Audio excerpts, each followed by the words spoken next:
마리아에게 왔다가 예수께서 하신 일을 본 유대 사람들 가운데서 많은 사람이 예수를 믿게 되었다. 그러나 그 가운데 몇몇 사람은 바리새파 사람들에게 가서 예수가 하신 일을 그들에게 알렸다. 그래서 대제사장들과 바리새파 사람들은 공의회를 소집하여 말하였다. 이 사람이 표징을 많이 행하고 있으니 어떻게 하면 좋겠습니까? 이 사람을 그대로 두면 모두 그를 믿게 될 것이요. 그렇게 되면 로마 사람들이 와서 우리의 땅과 민족을 약탈할 것입니다. 그 가운데 한 사람으로서 그 해의 대제사장인 가야바가 그들에게 말하였다.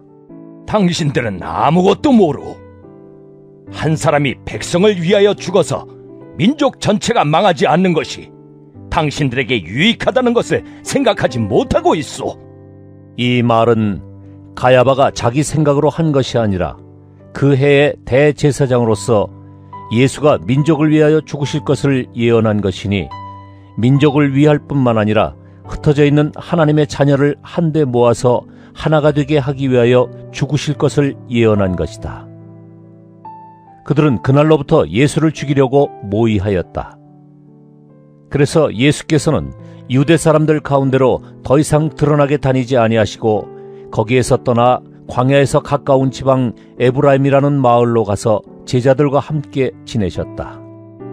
유대 사람들의 유월절이 가까이 다가오니 많은 사람이 자기의 몸을 성결하게 하려고 유월절 전에 시골에서 예루살렘으로 올라왔다. 그들은 예수를 찾다가 성전 뜰에 서서 서로 말하였다. 당신들은 어떻게 생각합니까? 그가 명절을 지키러 오지 않겠습니까? 대제사장들과 바리새파 사람들은 예수를 잡으려고 누구든지 그가 있는 곳을 알거든 알려달라는 명령을 내려두었다. 내가 목회하던 교회에서 신자에게서 2번의 아픈 말을 들었다. 한 번은 처음 교회에 부임하여 부교역자로 목회할 때인데 가난한 할머니 한 분이 제게 전도사님은 부자인 노인과 가난한 노인을 차별해서 대한다며 그러지 말라는 충고였고, 또 한 번은 목회를 10년 정도 했을 때인데 한 청년이 제게 목사님은 가능성이 있는 청년과 별 가능성이 없는 청년을 차별한다고 항의하는 말이었다. 두 분 모두 매우 애정어린 마음으로 내게 상처를 주지 않으면서 더 좋은 목회자가 되길 바라는 마음이었지만 내게는 무척 충격적인 말이었다.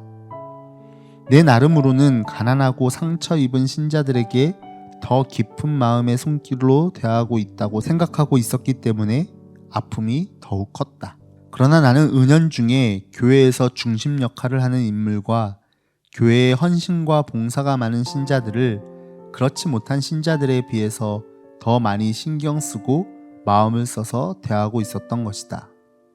교회를 책임진 목회자가 교회의 헌신도가 높은 신자를 더 소중히 하는 것에 대해서 당연하게 생각하고 별 문제로 여기지도 못하고 있었던 것이다.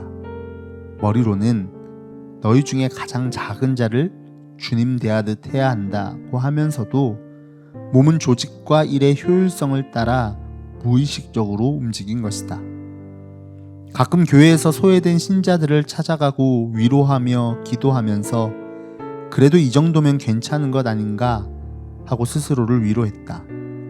오늘 가야바가 한 사람이 백성을 대신하여 죽어서 민족 전체가 망하지 않는 것이 당신들에게 유익하다는 것을 생각하지 못하고 있소 하는 말에 옳다고 동의하면서 살고 있었던 것이다.